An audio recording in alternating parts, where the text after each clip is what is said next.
All right, people, let's get this thing started. Welcome back to another stream. This is my post-game reaction to the ending of our first game of a doubleheader here in the Final Four. Hey, Magic Johnson's on the stage now, joining the panel to talk about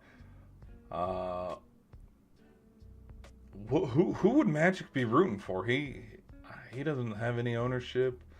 He's probably just there for fun. Anyways, Florida, they're moving on to the national championship Monday night. They await the winner of Houston versus Duke. This one ended 79-73. At halftime, I was a little worried with Auburn's 6-point lead because I was like, hey, I was leaning towards a Gators Duke national championship, but I don't know about this. It kind of what you expect out of a basketball game. That is exactly how the second half went, and I'm never gonna question. What the hell are they doing? They're handing out hats. Oh, all the Chuck Blimp and the that's funny. Anyways, so the second half started exactly how you would want for Florida, and I had mentioned that a little bit. I was like, hey, the game's going to hang in the balance here in these first 8 minutes of this half, and we're going to see where the point swing comes in from minute about 14 to about minute 7. And sure enough, wouldn't you know, that's exactly how the game went. But what can't be ignored, and I wrote down kind of like a list of events that had transpired in the second half, because the second half was tight. Second half was very contested, and it was anybody's game to win there in the second half. The first thing to address is the deficit that Florida was in. They made up for it and then some. Florida started the second half on an 11-0 run. So being down by 6 points absolutely erased it. They came out of the gates swinging. The second thing that I think was a pretty big play, we had Condon's block when it was 56-57. Martin's dunk from the foul line, like where he jumped way too early, and it's like, oh boy, here we go. Watch yourself on the way down. Score was 59-58 at that point. Cardwell for Auburn, he had an alley-oop that regained the momentum for Auburn. It was 64-63 at that point. Plus, after the rebounds, it kind of looked like Janai Broom. It had been swiped out of his hand, but then Cardwell's already going up in the air to go get a rebound. Just picked it up, slammed it back in. Because it did kind of look like Florida's defense swiped it out of the air. What else happened? We're rolling around about 5 minutes now here in the game. Martin had a very impressive dunk against Pettiford, I think Baker. It was a 2v1 dunk. Just slammed that shit home. Everybody went crazy. Stadium erupted. It was 66-63 at that point. What else happened? Clayton Jr. had a 3 to extend the lead 69-65, which was Florida's largest lead up until that point. And then when we go to the box score, and I think it's the game cast. Let's go to full team stats. The largest lead for Florida was 8 points, and it was at that point after Clayton Jr. had hit his 3-pointer. Then Jones for Auburn came back with 3, made it 69-68. Now we're rolling around 3:50 left to go in the game, where the game is still hanging in the balance. All that momentum that Auburn had in the first half is gone. Florida had taken and done what they needed to do in the first 10 plus minutes of the second half to get back in the game and then keep the momentum of taking the lead, because yes, there were a couple lead changes there in the second half, but I believe, if I'm not mistaken, around Martin's 2v1 dunk when they took the lead 66-63, I don't think they looked back. I don't think Auburn ever got close to getting the lead again, if I'm not mistaken. But then what else happened? Some things that were pretty dicey there in the final 3.5 minutes, though, that I was noticing is the refs. They were letting them play ball. You could see how animated Coach Pearl was. You could see how animated Florida's bench was. The ref was just letting things happen. And there was an offensive foul call on Broom. He tried to back his guy down into the post. They ended up giving possession to Florida. I think that was kind of a big small play, not like a big, hey, this is why Auburn lost, but just those small, I think the small, minute plays, the dunks, the offensive fouls, the defense, like the small things ended up building to the point where once Florida, gosh, what was it? After Clayton had that and one, and there was about a minute 30 left, and it was 74-68, it just kind of seemed like the lead was insurmountable for Auburn, and it kind of felt like, okay, this is over. Like Auburn's not winning this. Auburn's not coming back unless we see some type of Villanova miracle buzzer beater, Michigan buzzer beater against Texas Tech. Like, we would have to have a March Madness type ending of, okay, someone, Pettiford, Baker, Broom, someone's going to huck up a three here at the buzzer, and that's how it's going to go. But that's not how it finished. Okay, with the 2-minute warning, Florida was up only by 3 points. It was 71-68. Game was still close. I think at this point anybody could have had it. Condon had a fourth foul, and this is when we were looking at the foul away from the play. I don't think that had any impact on the game. Everybody was taking a breather. This is where I feel, so we're about a minute 30. This personally is where I feel things started to fall apart and unravel a little bit for Auburn. So we had Condon's foul. Janai Broom goes to the free throw line for an easy 2. Okay, let's get some 2 points here. The score's 68-71. Let's make this thing 70-71. He bricked both of them. Janai Broom, in the most crucial crunch time of his career, bricks both free throws. He's a 59% free throw shooter. That's what Ian Ingle said in the broadcast. And they talked about his free throw percentage. And sure enough, shot after shot, he bricked both of them, which I think was, it kind of determined sort of the outcome of this game, because there was another crucial boneheaded mistake by Auburn the next time they had possession, because by the time they had possession back, Florida had scored again to extend the lead 76-68. So those free throws could have made it a 70-71 game, but instead, by the time that Auburn had possession and we're going back, they're already down 76 now. Big 5-point swing there. The other thing too, after he bricked those free throws, almost had the rebound. There was a loose scramble. It looked like it went off Martin. It went in between his legs. It ended up being Florida's ball, and that possession turned into Clayton's and one. Tough drive, contested layup. He got it. It's now 74-68. There's a minute. We're under a minute 30 now. And then Baker. This is where I think this was the final nail in the coffin. Like, there were things that were unraveling for Florida, but Baker had to travel. He got the kick out. He was wide open. He went for the three. He faked it, but as you could see, both feet left the ground. He got called on a travel. The three-pointer went in, but it was called off. It didn't matter. Then Hop, he had and one and made the score 76-68. Now there's 39 seconds. We're fighting. We're going to nickel and dime the rest of this game. Baker did have a three to make it 76-71. Then Condon fouled out on a Pettiford tough layup, making the score 77-71. There's 18 seconds left. But at that point, you just kind of knew in the final minute, Coach Pro and the Tigers, they didn't have it. And the game was over. And it was just a matter of, okay, can we not turn the ball over? Because Auburn was trying to get the jump ball possession, and they were pretty successful on that trap play. But it was just the one trap play because it didn't go anywhere from there. And then the final seconds ticked off. Florida celebrates, and they're moving on to the national championship to await the winner between Duke and Houston, which right now I'm sitting with Duke.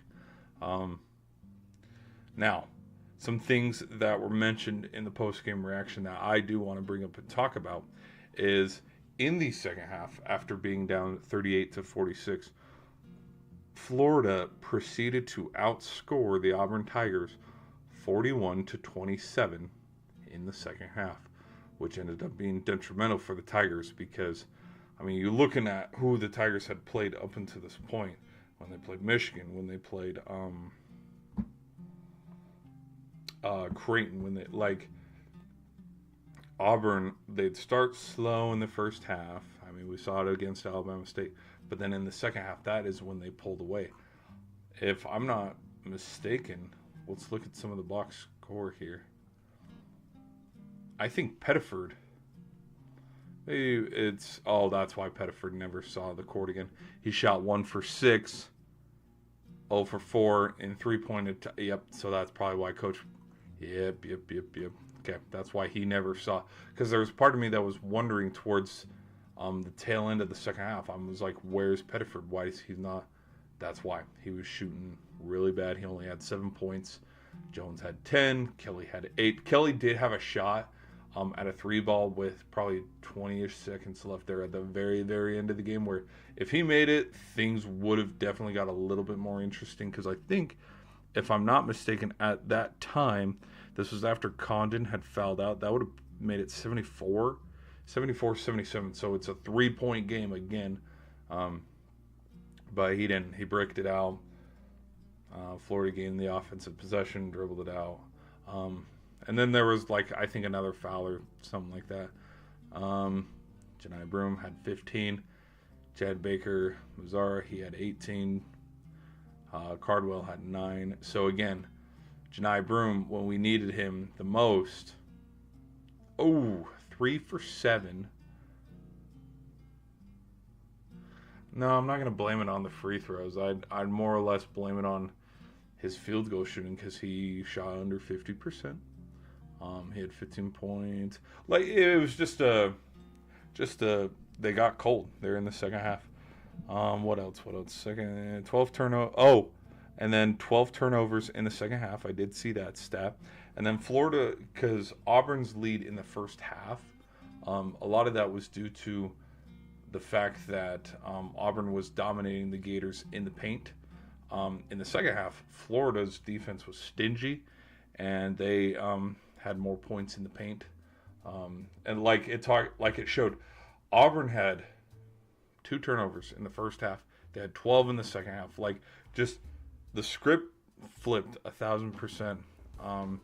The other point I wanted to talk about on why Florida won this and they did really good in the second half was the Gators and their defense.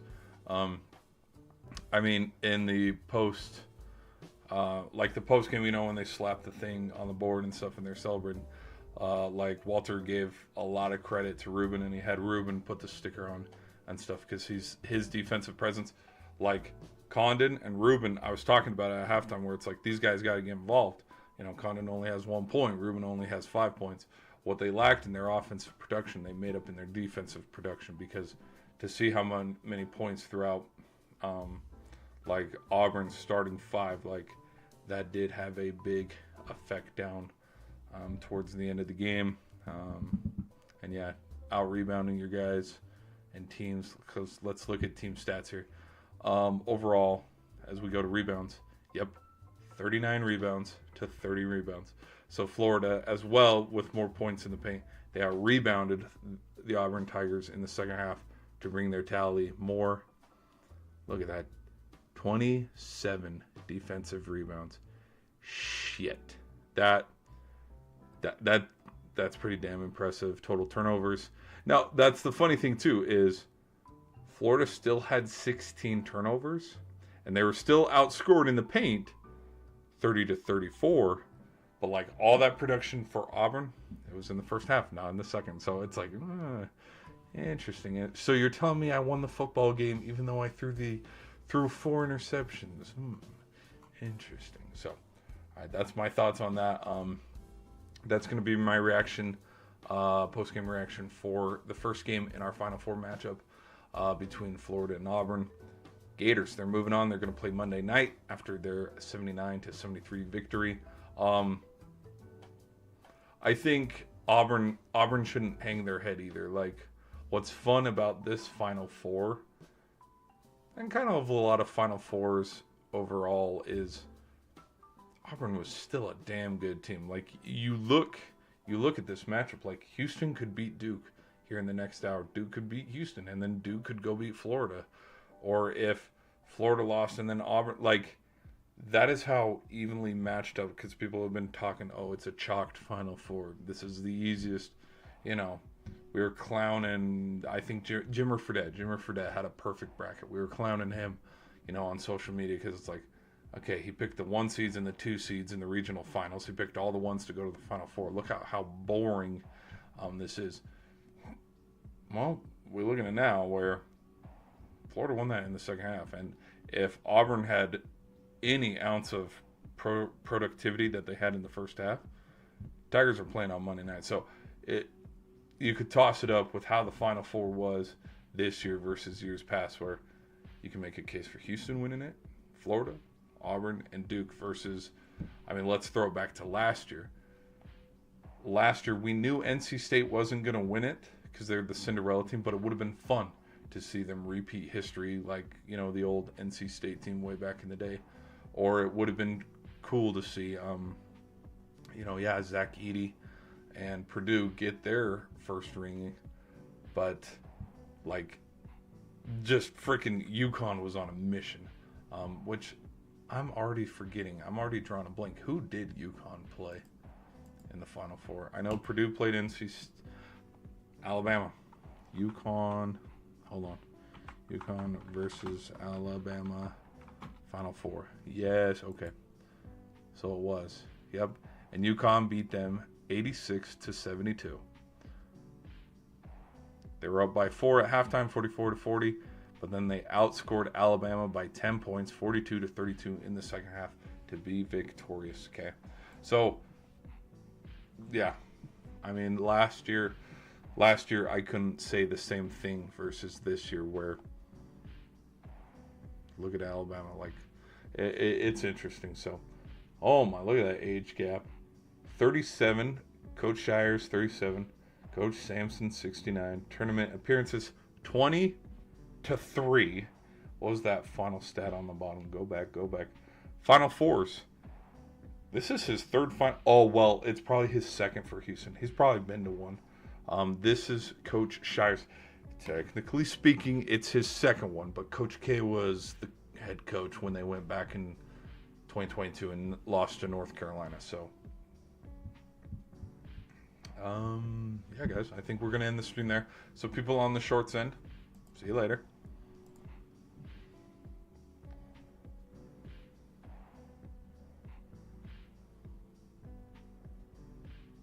All right. Okay, now, here we go. What else should we cover? Sorry, the algorithm didn't pick it up, which totally fine. I have nothing much else to say. Yeah, Auburn had more steals. They had more assists. They had more. The blocks were even. They did have more fouls, 22. They had a foul there at the very end. Both teams didn't shoot particularly well. With the 3 ball, Auburn shot 28%. Florida shot 38%. So it was a pretty even game. But yeah, when you look at the stats, Martin's 17 points and Walter Clayton's 34. That can't be ignored.